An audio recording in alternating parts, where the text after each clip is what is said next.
Vamos a situarnos el día de hoy exactamente en el punto medular de la historia del Antiguo Testamento y cómo se une con el futuro de la salvación del hombre a través de la muerte y la resurrección de Jesús y el cambio que tendrá en nuestras vidas. Él nos llamó a pensar de nuestras debilidades y cómo Jesús le recuerda a sus discípulos sus promesas, revelándose y buscándolos de nuevo como al principio. En el capítulo 15 de Marcos podemos ver el calvario que sufrió Jesús y cómo él fue clavado en la cruz por el mismo pueblo que días antes le daba la bienvenida como el Mesías, y ahora lo escupían, le gritaban en la calle y todos esperaban su muerte. Y por si fuera poco, sus discípulos fueron esparcidos y se escondieron por temor de ser capturados. Pero todo esto Jesús les advirtió aún estando con ellos. En Juan 2, del 18 al 19, dice que los judíos demandaban señales y Jesús les dijo: destruid este templo y en 3 días lo levantaré. Primera parte, la resurrección. ¿Qué fue lo que pasó después de la muerte de Jesús? Vamos a leer el versículo 1. Comenzamos.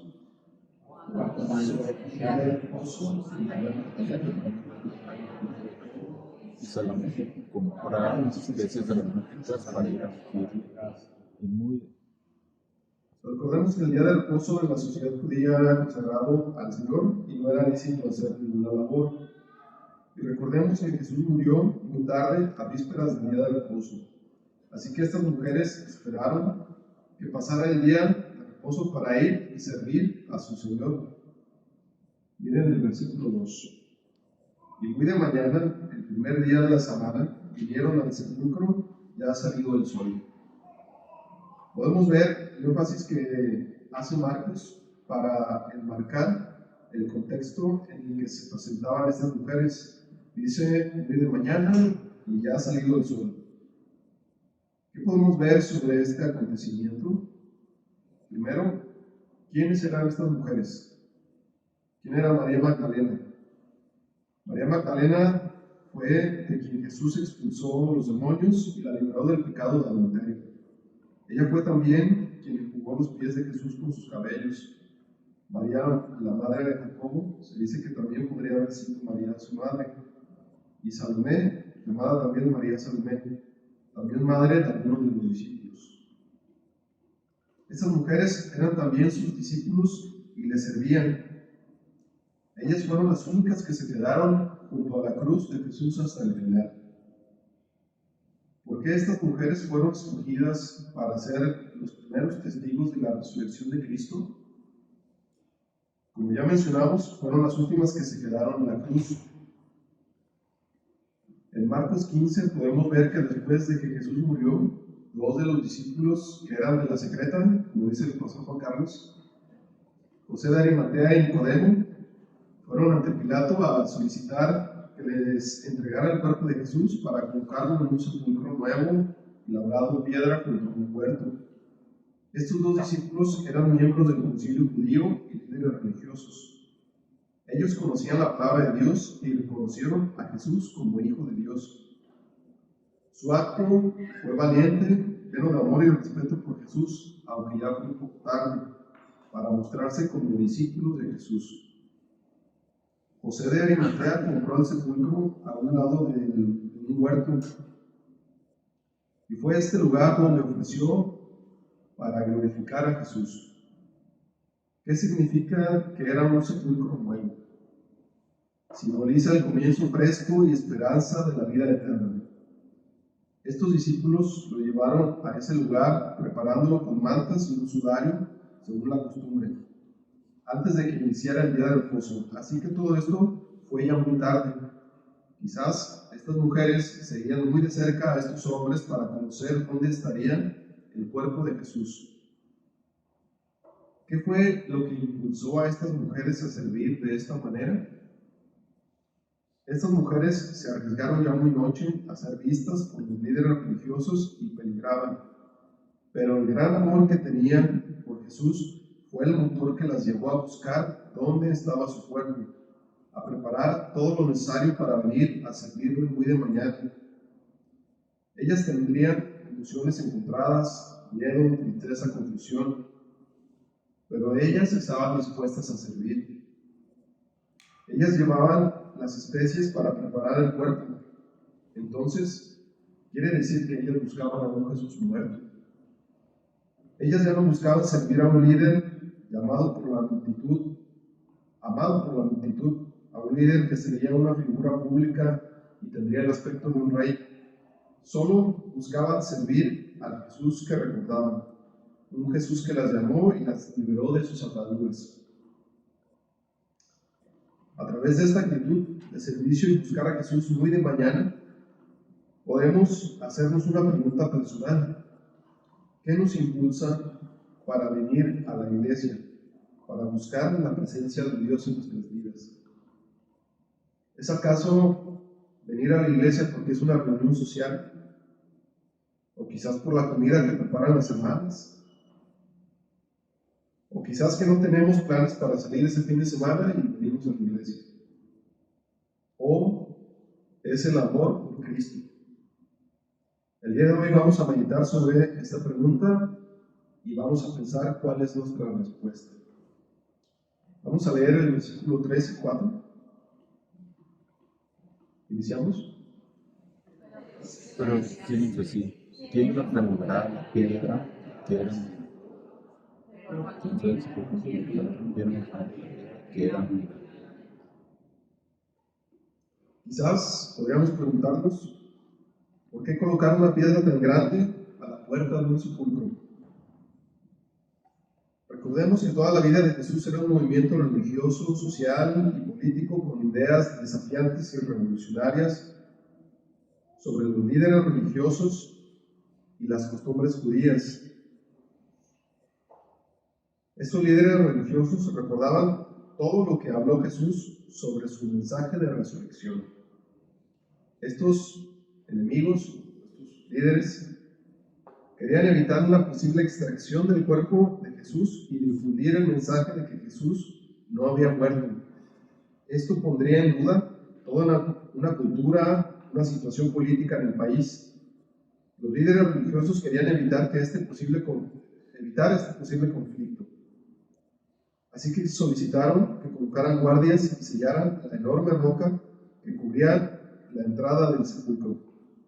Esto lo podemos ver en Marcos 28, versículo 4. Pero, ¿cómo fue que la piedra fue removida de la entrada? Vamos a regresar un poco a Mateo 28, versículos 2 y 3, y dice que existió un gran terremoto y un ángel del Señor descendió del cielo y se sentó sobre la piedra. Su aspecto era como un relámpago. Dice que los guardias temieron y se quedaron como muertos. Podemos ver que estas mujeres tenían una actitud de servicio, como ya lo habíamos visto. Ellas se ocuparon de llevar lo necesario para preparar el cuerpo de Jesús y servirle. Jesús les utilizaría como primeros testigos de esta gran noticia. Cuando nosotros tenemos disposición y vamos y servimos sin importar los obstáculos, como esta gran piedra, el Señor hace el resto. Nosotros solamente debemos de tener esta actitud de servicio. Estas mujeres se dieron cuenta que la piedra estaba removida y se apresuraron a entrar al sepulcro. Y aún llenas de asombro y temor, ingresaron y vieron a uno de los ángeles con un aspecto impecable. Se espantaron por todo lo que estaba sucediendo y el ángel les dijo, no teman. Los versículos 6 dice,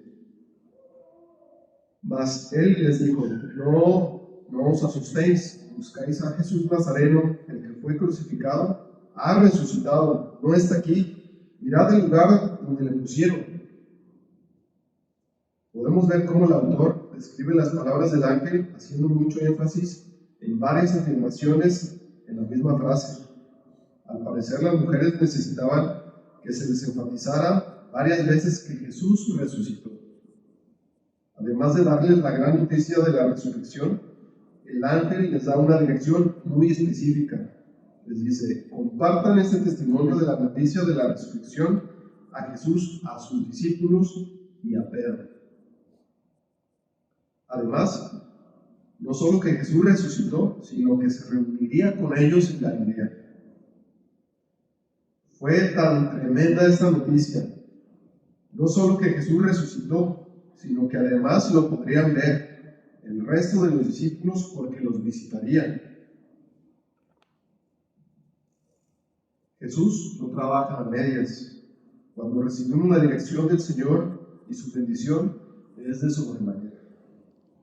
Versículo 7 dice: pero id y decid a sus discípulos y a Pedro que él va delante de vosotros a Galilea, allí le veréis como os dijo.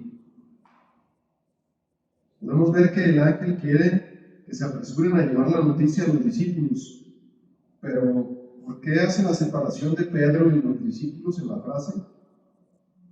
Esto nos indica que se refería a Pedro de una manera especial. Este hecho nos habla de que Jesús quería restaurar el corazón de Pedro. Podemos verlo en Lucas 22, cuando Pedro negó 3 veces al Señor: antes que el gallo cante, me negarás 3 veces. Podemos imaginar cómo estaría viviendo estos días consigo mismo Pedro. Por su actitud tan impetuosa, podemos imaginar que estaría librando una batalla encarnizada dentro de sí. Pero Jesús quería que todos los discípulos y Pedro supiera que Jesús quería restaurar su corazón. Marcos versículo 8 dice: y ellas se fueron huyendo del sepulcro, porque les habían tomado temblor y espanto. Ni decían nada a nadie porque tenían miedo. Estas mujeres sabían que el mensaje era solo para los discípulos. No querían decirle a nadie sobre esta noticia porque desconfiaban y temían de los líderes judíos. Pero, ¿qué pasó con los guardias? Podemos ver en Mateo 28, versículo 11, sobre el informe de los guardias al concilio judío sobre lo acontecido. Estos líderes judíos sobornaron a los guardias para decir que los discípulos de Jesús extrajeron el cuerpo mientras ellos dormían, y este testimonio es contado aún hasta estos días entre los judíos. Pero vamos a regresar un poco a la escena de las mujeres. Estas mujeres salieron con gran emoción y miedo y confusión de la tumba para anunciar a los discípulos esta noticia. En el Evangelio de Juan 20, versículo del 11 al 18, dice que María Magdalena estaba afuera llorando. Aún no podía entender lo que estaba pasando al ver la tumba vacía y escuchar la noticia de los ángeles. Ella no podía comprender y aún pensaba: ¿dónde fue movido el cuerpo de Jesús? Pero Jesús apareció y le preguntó: ¿por qué lloras? ¿A quién buscas? María pensaba que él era el encargado del huerto y le preguntó si sabía dónde había puesto el cuerpo de Jesús. Pero él le llamó por su nombre: María. Y fue cuando ella reaccionó y reconoció que era Jesús y le llamó Maestro. Podemos ver que todos conocemos el testimonio escrito en la Biblia sobre Jesús y su palabra y la dirección hacia nuestras vidas. Pero siempre existe una lucha interna, encarnizada en nuestras emociones, y existen dudas en nuestro interior sobre la dirección que nos marca el Señor. Pensamos que todo lo que está pasando no tiene sentido, porque nos pensamos que por qué nosotros fuimos llamados. Pero no es hasta el instante que escuchamos que Él nos llama por nuestro nombre, que podemos entender que Jesús está siempre presente y se revela en nuestras vidas. Siempre necesitamos a nuestro personal Jesús. podemos ver que este pasaje de Marcos 16, el versículo 1 al 9, está lleno de mucho simbolismo y es un acontecimiento que es el parteaguas de toda la historia de la obra de Dios. Solo en estos 9 versículos podemos ver todo el resumen de la escritura de la Biblia y podemos preguntarnos, ¿por qué la tumba estaba en un huerto? ¿Por qué quitar la piedra de la entrada si Jesús no necesitaba la puerta abierta para salir? ¿Por qué 2 ángeles? ¿Por qué Jesús apareció como el encargado del huerto? ¿Por qué a la primera persona que Jesús se revela es a María Magdalena? Referenciando algunos estudios y a personas eruditas en la Biblia, dicen que estas preguntas pueden responderse si lo vemos con la similitud de la historia de la caída del hombre. Y regresamos al pasaje del huerto de Edén. La tumba nueva, labrada en piedra, representa un nuevo inicio, una esperanza de la vida eterna. Estaba en un huerto. Es referenciado a la similitud del inicio del huerto de Edén. Recordemos que el pecado fue sembrado en el huerto de Edén por Satanás a través de Eva y el pecado de fornicación con Adán. Esto fue la caída del hombre. Dios los castigó echándolos del huerto y la mujer estaba sujeta a la decisión de su marido. Dios custodió la entrada con 2 querubines. Pero ahora la puerta del sepulcro es removida por 2 ángeles, para que todo hombre pueda venir a buscar a Jesús. El Señor se le apareció a María Magdalena como el hortelano o el mayordomo del huerto, como el segundo Adán. Y se reveló primero a María Magdalena, de quien había echado fuera el pecado de adulterio, similitud con el pecado a través de Eva, y así restaurar la importancia de la mujer en la obra de Dios. Podemos ver en el ministerio de predicación el papel tan importante que representan las mujeres para el servicio del Señor. En este evangelio, ellas fueron seleccionadas para llevar este mensaje a los discípulos y que despertaran de nuevo. Podemos ver en nuestra iglesia el papel tan importante de las hermanas para exhortar, para servir, para predicar. En lo personal, mi esposa es el corazón de nuestro hogar. Siempre que me encuentro perdido en decisiones y confundido, es ella quien me recuerda la dirección de Dios.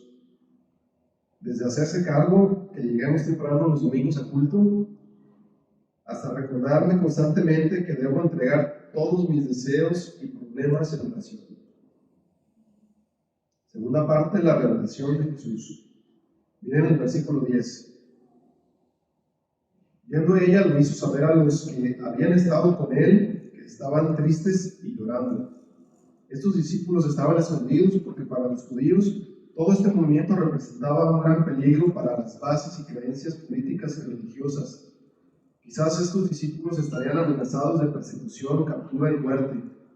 Es por eso que se encontraban escondidos. Además, temerosos, tendrían mucha confusión e incertidumbre, porque aún estaban confundidos con el reino mesiánico. Aún tenían las esperanzas de gobernar políticamente el país y ser los nuevos líderes de todo el pueblo judío. Pero al ver que capturan a su líder y es muerto, todas sus esperanzas también morirían y ahora pasarían a huir y ser perseguidos. Pero en medio de todo este contexto aparece una mujer muy de mañana para entrar donde estos discípulos estaban escondidos y anunciar que la piedra de la tumba estaba removida y no había cuerpo de Jesús. Y además que vieron a un par de ángeles que les dijo que Jesús había resucitado y que se reuniría con ellos en Galilea. Leamos el versículo 11. Comenzamos. Ellos no lo creyeron. A pesar de ser una seguidora que conocían y discípula de Jesús, los discípulos no le creyeron. Recordemos lo comentado anteriormente. La sociedad judía, la las mujeres en la sociedad judía no tendrían voz ni voto ni tampoco credibilidad. Cuando María Magdalena y las otras mujeres que fueron testigos entregaron la noticia a los discípulos, Pedro y Juan corrieron al sepulcro para corroborar el hecho. Y llegando Juan, esperó a la puerta, y Pedro ingresó buscando rastros. Solo vieron los mantos y la tumba vacía. Salieron maravillados. Esta actitud no la podemos ver en el resto de los discípulos.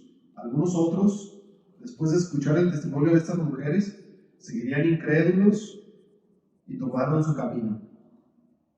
Veamos el versículo 12. Pero después apareció en otra forma a dos de ellos que iban de camino yendo al campo. En el Evangelio de Lucas 24 dice que uno de ellos se llamaba Cleofas y salieron el mismo día de camino a una aldea llamada Emaús y discutían sobre lo sucedido y cómo pensaban que estas mujeres estaban locas por haber dicho y haber tenido la visión de los ángeles y que sería imposible que Jesús hubiera resucitado. En ese momento dice que Jesús se acercó con ellos, pero no le conocieron porque, dice la palabra, apareció de otra forma. Jesús les cuestiona y estos discípulos le cuentan todo lo sucedido, referenciando que fue un suceso muy conocido y era imposible que no se diera cuenta de la noticia de la crucifixión de Jesús. Pero Jesús a lo largo de la plática les reprende con lo escrito por los profetas y comenzó a exhortarlos desde lo escrito en Moisés. Cuando Jesús se sentó a la mesa con ellos y partió y bendijo el pan, fueron abiertos sus ojos y conocieron que estaban delante de la presencia de Jesús. Estos discípulos regresaron a Jerusalén con el resto para contar que Jesús estuvo con ellos. Pero aún así, el resto de los discípulos estaban incrédulos. Podemos ver en el resto de los evangelios todas las señales y manifestaciones que Jesús realizó antes de estar en la presencia de los 11 discípulos.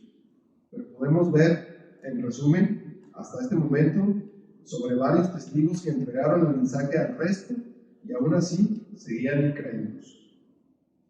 Primero, las mujeres que salieron corriendo del sepulcro. Después, Pedro y Juan que visitaron el sepulcro. Después, los discípulos que estaban de camino del campo. Después de todo esto, podemos ver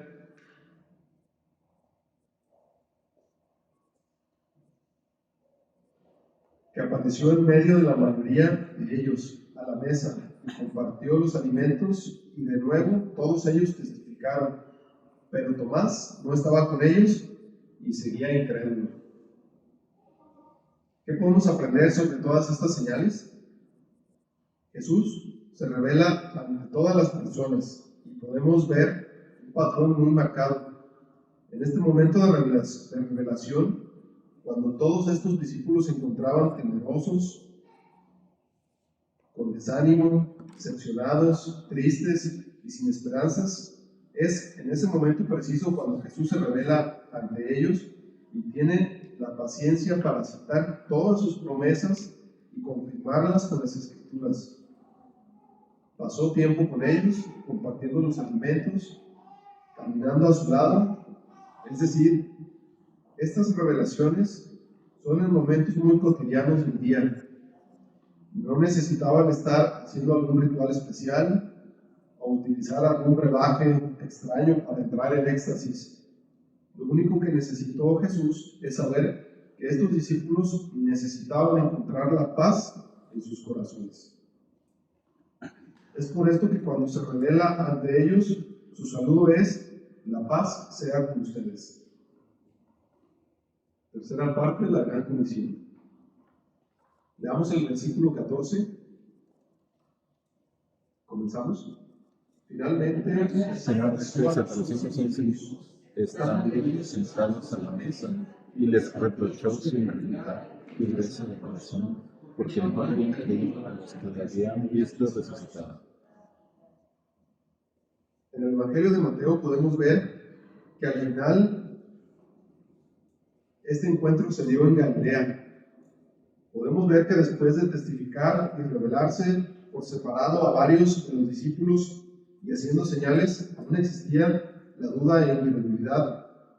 En ese momento, estando todos juntos, Jesús se revela en medio de todos ellos y les saluda diciendo: paz a vosotros. Jesús conocía el corazón y el pensamiento de cada uno de ellos, y de una vez por todas les aclara que en verdad es Jesús resucitado. No es un espíritu o una visión, tanto así que les mostró sus heridas en pies, manos y un costado. Además, les aclara que los espíritus no tienen cuerpo físico, carne o hueso, mucho menos que comen. Jesús comió enfrente de ellos un pez asado y miel. El mensaje que inicialmente da a sus testigos es que se reuniría con ellos en Galilea. ¿Por qué en Galilea, si todos estaban en Jerusalén? Recordemos que en Galilea fue donde todo inició y comenzó a llamarlos. Estos discípulos, la mayoría, estaban fuera de su lugar de origen, estaban en otras ciudades cuando todo esto aconteció.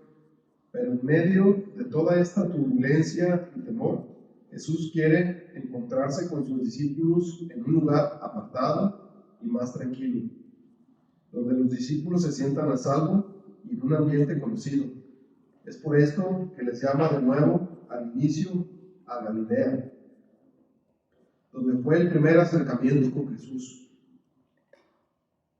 Nosotros debemos de regresar al inicio de toda nuestra historia con Jesús, a recordar ese primer encuentro, el primer amor que tuvimos con Él. Esto es necesario cuando en nuestro interior no tenemos paz y tenemos temor. Físicamente, cuando estamos sobresaltados, debemos de contemplar la respiración y contar hasta 10. ¿Por qué lo hacemos? Es una función muy básica del cuerpo. Respirar es regresar a lo básico, regresar al origen. Después de que se reveló y les mostró más señales y sus corazones estaban con paz, les reprochó la falta de fe. Recordó todas las palabras sobre su muerte y resurrección, después de que les recordó de dónde vienen, quiénes son, y ahora sí les da la indicación a dónde deben de ir. Les entrega la gran comisión. Miren el versículo 15. Y les dijo: id por todo el mundo y predicad el evangelio a toda criatura. A través de esta palabra podemos ver que la mayoría de los encuentros con Jesús y sus discípulos fueron en momentos donde los corazones de los discípulos estaban temerosos, confundidos, deprimidos, porque estos hombres tenían esperanza en las cosas terrenales y no entendieron que el reino de Dios era espiritual. Doy gracias a Dios por esta palabra.